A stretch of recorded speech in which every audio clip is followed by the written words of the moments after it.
Usama bin Laden. Osama bin Laden. Osama bin Laden. Osama bin Laden. Osama bin Laden. Osama bin Laden. ایک Arabic business man جسے تاریخ کے سب سے بڑے حادثے In a series of deliberate and deadly یعنی 9/11 کا ذمہ دار ٹھہرایا جاتا ہے. A person named Osama bin Laden. اور 21ویں صدی کا موسٹ وانٹڈ ٹیررسٹ مانا جاتا ہے. Admiration for what was then the world's most wanted terrorist, responsible for killing thousands. امریکہ نے اس کے بارے میں معلومات فراہم کرنے پر $25 ملین کا اعلان کیا تھا. لوگ خوف کی وجہ سے اس کا نام بھی نہیں لے سکتے تھے کہ اتنا خطرناک. اور امریکن میڈیا کے مطابق دنیا کا سب سے بڑا دہشت گرد اصل زندگی میں کون تھا؟ آئیے اس ویڈیو میں جانیں. Jihad against the United States. Can you tell us why?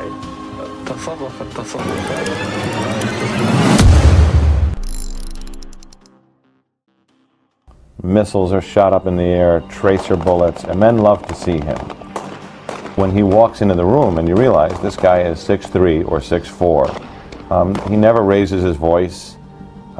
He doesn't pound the table or use his fist. He's not a fiery orator. He's soft-spoken. من الصعوبة بمكان فهم هذا الأمر. But the words he was using were extremely powerful and frightening. He had three principal issues. One was to remove the U.S. military presence from Saudi Arabia. The other was to end the U.S. support of Israel, particularly as it affected negatively the Palestinians. And three was, at that time, an immediate halt to the bombing of Iraq, and even still now today, an end to sanctions that he felt adversely affected Iraqi women and children and innocents. Osama bin Laden 10 March 1957 کو سعودی عرب کے capital ریاض میں پیدا ہوئے. Usama bin Laden کا تعلق سعودی عرب کے سب سے مشہور اور امیر خاندانوں میں سے ایک خاندان بن لادن فیملی سے تھا. بن لادن فیملی سعودی عرب کے سب سے بڑے کنسٹرکشن بزنس کے اونر اور مسجد نبوی اور مسجد حرام جیسے اہم پروجیکٹس پر بھی کام کیا تھا. اسامہ بن لادن کے والد محمد بن العواد بن لادن جو اس فیملی کے سربراہ تھے اس وقت کے سعودی عرب کے سب سے مشہور کنسٹرکشن کریٹروں میں سے ایک تھے. محمد بن العواد بن لادن کے 50 بیٹے اور بیٹیاں تھے اور ان میں سے ایک بیٹے کا نام اسامہ بن لادن تھا.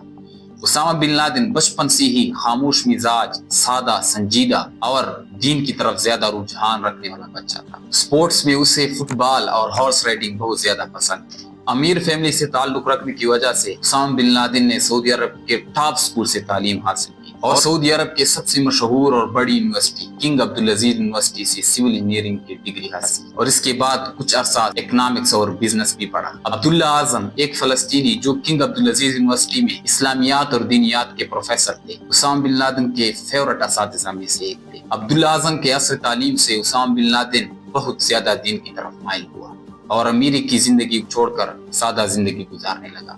1979 میں جب سوویت یونین نے افغانستان پر حملہ کیا تو افغانی علماء نے سوویت یونین کے خلاف جہاد کا اعلان کیا. اسامہ بن لادن کو جب اس بارے میں پتہ چلا تو اس نے بھی اسے جہاد سمجھ کر افغانستان جانا شروع کیا. شروع میں وہ فائنینشل سپورٹر کے طور پر لاجسٹکس اور کیمپس وغیرہ میں مدد کرتا تھا، لیکن بعد میں اس نے اس خدمت کو بڑھانے کے لیے 1984 کے قریب عبداللہ اعظم جو اس کے ٹیچر تھے کے ساتھ مل کر ہمارے پاکستان کے شہر پشاور میں مکتب الخدمت للمجاہدین العرب کے نام سے ایک نیٹ ورک بنایا جہاں عرب والنٹیئر کو افغان جہاد کی مدد کے لیے تیار کیا جاتا تھا. عرب والنٹیئر پر لگنے والا پیسہ، ان کے رہنے کا بندوبست، ٹریننگ اور لاجسٹک، ان سب کا ذمہ MAK یعنی مکتب الخدمت نے لیا.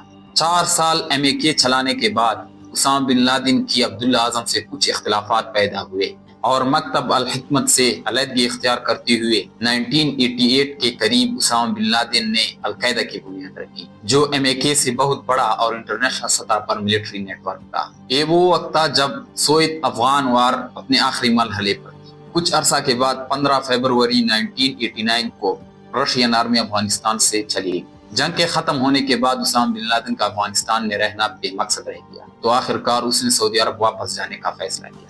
اب وہ سعودی عرب میں ایک مشہور شخص بن گیا تھا، خاص کر مذہبی لوگ اسے بہت عزت کی نگاہ سے دیکھتے تھے. کیونکہ اس نے سوویت افغان وار میں مسلمانوں یعنی افغانوں کی بہت مدد کی تھی۔ اس جنگ کے بعد اسامہ بن لادن کچھ عرصہ آرام سے زندگی گزارنے لگا، لیکن 1990 میں جب عراق کے پریزیڈنٹ صدام حسین نے تیل کے معدنیات کو حاصل کرنے کے لیے ایک مسلم کنٹری کویت پر حملہ کیا، کیونکہ کویت میں بہت زیادہ مقدار پر تیل تھے۔ جب صدام حسین نے کویت پر فل قبضہ کیا تو سارے عرب ممالک کو اس سے خطرہ محسوس ہو گیا، خاص کر سعودی عرب کو، کیونکہ اس وقت سعودی عرب میں بھی بہت زیادہ مقدار پر تیل تھے، ابھی بھی ہے۔ سعودی عرب کے گورنمنٹ نے صدام حسین کے خلاف اپنی دفاع کو مضبوط کرنے کے لیے اقدامات شروع کیے۔ تو اس وقت اسامہ بن لادن نے سعودی گورنمنٹ کو پیشکش کی کہ ہم افغان جہاد کے تجربے والے مجاہدین سے اپنے ملک کا دفاع کر سکتے ہیں، لیکن سعودی گورنمنٹ نے اس کی بات رد کر دی اور مدد کے لیے یو ایس فورسز کو سعودی عرب بلا لیا، جو میرے خیال میں ایک بہت بڑی غلطی، کیونکہ یو ایس آرمی کا سعودی عرب پر آنے سے امریکہ کا سارے عرب ممالک پر اپنا رول قائم ہوا، اور اس کے بعد یو ایس گورنمنٹ ہر بات سعودی عرب سے منواتے رہی، اور جنگ ختم ہونے کے بعد بھی یو ایس آرمی پوری نہیں چلی گئی،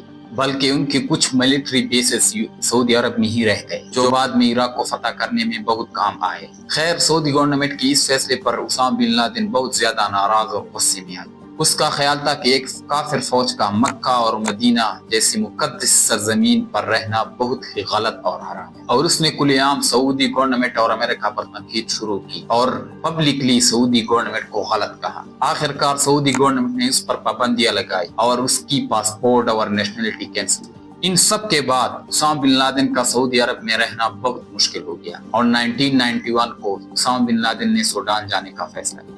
سوڈان میں اسامہ بن لادن نے کنسٹرکشنز، فارمز اور بزنس شروع کیے، اور ساتھ ہی ملیٹنٹ نیٹ ورک القاعدہ کو بھی زندہ رکھا اور پرانے افغان جہاد کے لوگوں کو جوڑ کے رکھا۔ اس دور میں القاعدہ بہت زیادہ آرگنائز ہوئی۔ کچھ عرصہ کے بعد 1996 کو اسامہ بن لادن نے امریکہ کے خلاف ایک اہم فتویٰ جاری کیا، جس میں اس نے امریکہ کو مسلمانوں کے خلاف صلیبی ظلم کا ذمہ دار قرار دیا۔ Miller questioned bin Laden about the disturbing fatwa targeting American civilians. Bin Laden fired back. لا يميز لا بين Madani American history does not distinguish between civilians and military, not even women and children. They're the ones who used the bombs against Nagasaki and Hiroshima. شامل على ناجازاكي وعلى Hiroshima. The fatwa applies to all those who assist and support in killing the sons of Muslims.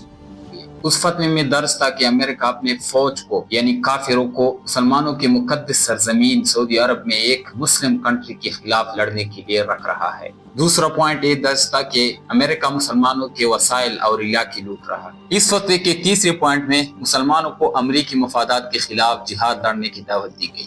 اس فتوے کا منظر عام پر آنے کے بعد امریکہ کو اسامہ بن لادن سے بہت زیادہ خطرہ محسوس ہو گیا، اور یو ایس نے UN کے ساتھ مل کر سوڈان پر پریشر ڈالنا شروع کیا کہ وہ اسامہ بن لادن کو اپنے ملک سے جلد نکالے۔ امریکن انٹیلیجنس ایجنسیاں 1992 کے یمن اور عدن کے ہوٹلوں پر حملے کا ذمہ دار بھی اسامہ بن لادن کو ٹھہراتی تھی۔ اس وجہ سے سوڈان نے 1996 میں بین الاقوامی دباؤ اور امریکہ اور سعودی عرب کے مطالبے پر اسامہ بن لادن کو اپنے ملک سے نکال دیا۔ کچھ رپورٹس کے مطابق سوڈانی حکومت نے یو ایس گورنمنٹ کو اسامہ بن لادن حوالہ کرنے کی بھی آفر کی، لیکن یو ایس نے اسے لینے سے انکار کیا اور کہا تھا کہ ابھی اسامہ بن لادن پر کوئی فارمل چارجز نہیں ہے، اس وجہ سے ہم اسے قید نہیں کر سکتے۔ مئی 1996 میں اسامہ بن لادن افغانستان کے کیپٹل کابل کے ایئرپورٹ پر اترے اور وہاں طالبان نے اس کا شاندار استقبال کیا، کیونکہ سوویت افغان وار میں اسامہ بن لادن نے افغانیوں کی بہت مدد کی تھی اور اس وجہ سے وہ اسامہ بن لادن کی بہت عزت کیا کرتے تھے۔ اسامہ بن لادن نے افغانستان میں آتے ہی بالکل وقت ضائع نہیں کیا اور القاعدہ کے لیے اپنے بیسز اسٹیبلش کیے۔ وہ افغانستان کے ایسٹرن اور ساؤترن ایریاز جیسے جلال آباد اور کندہار کے علاقے میں بستا رہا۔ وہاں پر اس نے کیمپس بنائے اور ملٹنٹ نیٹ ورک کو اور زیادہ ایکسپینڈ کیا،